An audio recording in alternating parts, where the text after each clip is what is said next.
So today I want to talk about how to plan your live loads with the Schneider IC program. The way I do it, that works best for me. So the way I do it is, I plan on like first thing in the week. Like today's Monday. I worked yesterday, Sunday. I did a quick load, couple 100 miles, dropping hooks on both ends. But so I booked this load for Monday morning, live load, and a dropping hook on the other end.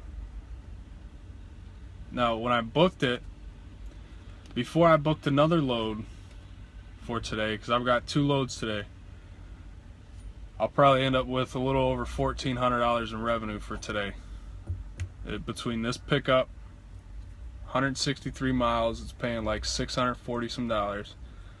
Second pickup, dropping hook in the same city that I'm dropping this load off of, and it delivers anytime between tonight and tomorrow, but I'll probably have enough time to get it there tonight because it's like 300 miles. And there's a truck stop right across the street from it. So anyway, back to the way I plan it. So I booked that load, this load, for a live load, and it shows you the average load times, okay? So once you book the load, Schneider sends you the whole, who the customer is and whatever, the address and everything. So what I do is, I use Trucker Path Pro, or Trucker Path, and I go, where am I dropping off? Where's my last drop off at? Prior to this. Then I search where my pickup is, and I'm like, okay, where's the truck stop at closest to it? Or you can, Google search it, spread it out, see if they have overnight parking. This place actually does have overnight parking. They have I want to say 30 spots for trucks right here in the front, for you to park. So I'll show you guys. So they have all those parking spots. I'm assuming it's for drop trailers and stuff. Sorry, I hit the button and shut the video off on accident. But yeah, so I do that. I see that, okay, well, I can stay the night there. Now there's a Wawa truck stop about 2.5 miles away. So if I couldn't have stayed the night here, because I had to pass this place to go to the Wawa, so I passed this place up and checked it out. I was like, oh, okay. They do, it is legit. I can park here. And there's a truck stop 2.5 miles away. So I went to the Wawa, got me a hoagie, and came back over here and stayed the night.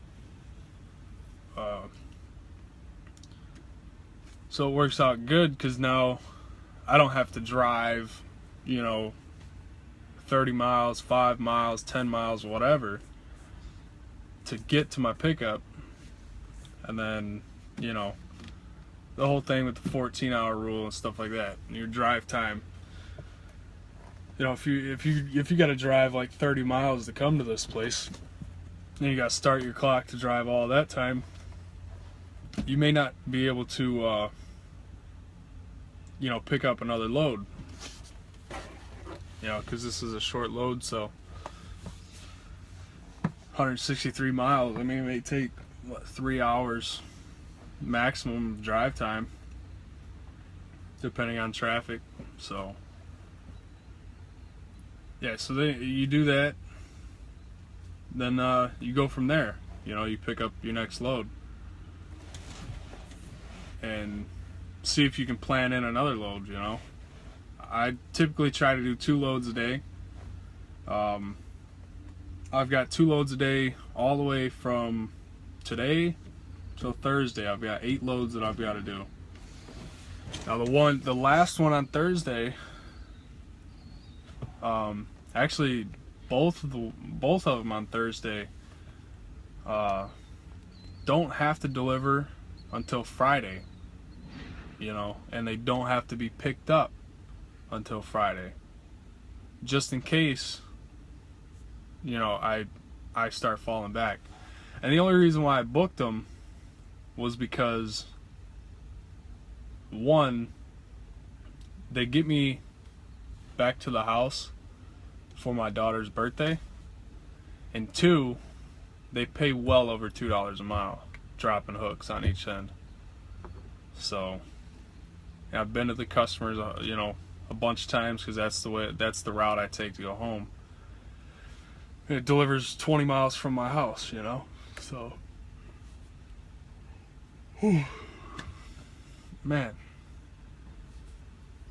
I feel like I'm tired or something. But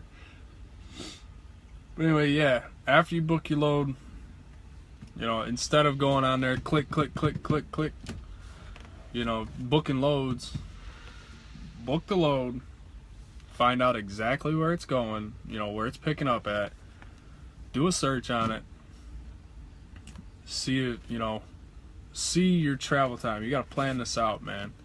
Plan your travel time to it. You know, where you're going to be able to stay the night at or whatever in between. Because if not, you're going to get stuck. You'll get stuck, like, you know, staying 40 miles away, and then you think, oh, no, I can stay at the ship or whatever. But then, you know, you book 2 or 3 loads after that and come to find out you can't. Then now you've started your clock, drove 40 miles. You know, now you're wasting your 14 because you had to drive, you know, you had to do your 15-minute pre-trip there instead of here. And then you drove 40 miles. And then you get here, and who's to say there's not 6 trucks in front of you? You know, and then you're waiting. You know, so just make sure you do that. And plan your loads out. You know, I know it's hard to do sometimes, but like I said, if you can't plan it like to a T, you may not be able to stay here the night. You gotta factor in all the stuff that can go wrong, and give yourself, I've said it in one of my videos, give yourself a little bit of time to play with, you know, in between your loads. So anyway, that's about all I've got for now. So I'll see you guys later.